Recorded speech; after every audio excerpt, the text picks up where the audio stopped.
first, our the ABO blood group system was discovered by Karl Landsteiner. So he discovered actually the first blood group system. So it was formerly known as the ABC, but now corrected as the ABO. So he also performed this forward and reverse typing to identify the blood grouping itself. No, so this is our week's activity. No, this coming week sa laboratory to identify and perform blood grouping in forward and reverse method.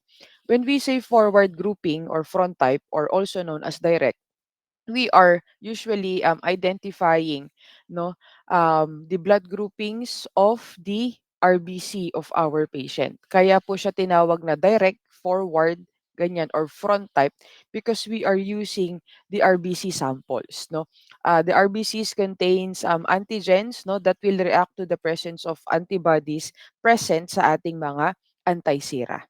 When we say reverse grouping naman, back type, no, we are using known cells, no, known cells as our reagent. Again, from the red cell suspension that you have created in the laboratory, when we say known cells, it is identified, established RBCs, no, coming from different patients' blood specimen.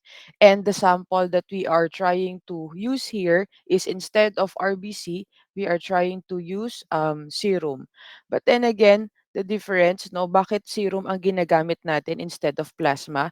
Because the plasma contains more proteins, more fibrinogen, clotting factors, at saka liquids, no, that may cause cross contamination with our agglutination reaction. So oftentimes we use serum. But in cases wherein we try to investigate it incompatibility or transfusion reactions, we will also be using plasma. Okay, again, bakit hindi po natin ginagamit yung plasma for reverse grouping?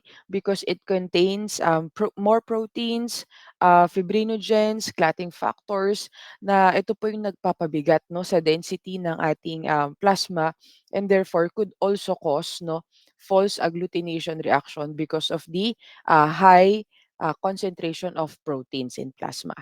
So most immunogenic. Now, when we say immunogenic, ito po yung nagpapa-trigger, nagpapa-open, or nag-activate ng ating immune complex system, no, or the complement system.